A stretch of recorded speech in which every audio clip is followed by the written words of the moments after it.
आज हम सीखेंगे डी ई एफ को बनाना।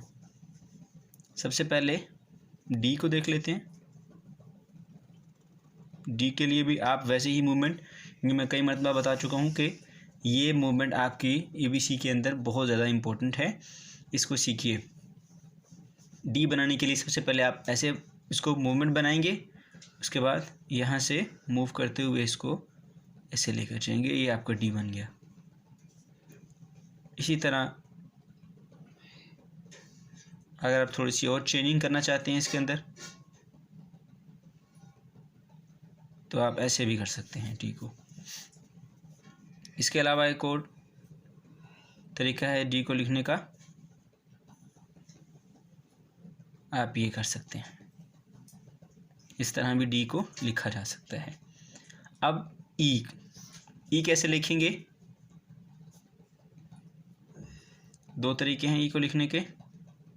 एक तो आप यूँ लिख सकते हैं, यह आपका ई बन गया। इसके अलावा आप ई को इस तरीके से भी लिख सकते हैं, यूँ भी ई को लिखा जाता है। इसके अलावा सिंपल वे भी है ई को लिखने का, आप यूँ भी लिख सकते हैं ई को। ये तीन तरीके हैं जिनसे आप ई को लिख सकते हैं। इसके बाद एफ़ की बात कर लेते हैं।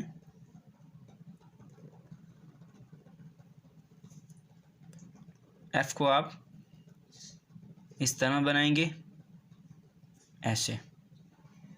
इसके अलावा इसका एक और स्टाइल भी है जिस तरीके से हम इसको लिख सकते हैं।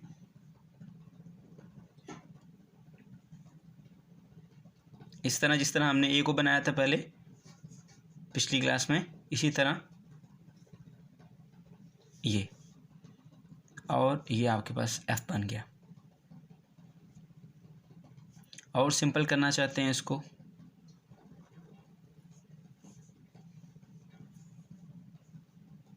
तो आप इसको यूं भी बना सकते हैं, ऐसे। ये तीन तरीके हैं जिस तरीके से आप एफ को लिख सकते हैं। उसके बाद जी को देख लें। जी को लिखने के भी कई तरीके हैं, यूं भी लिखा जा सकता है जी को। इसके अलावा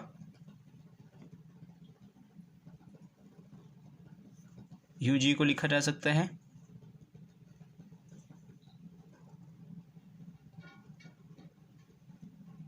यूं भी लिखा जा सकता है जी को।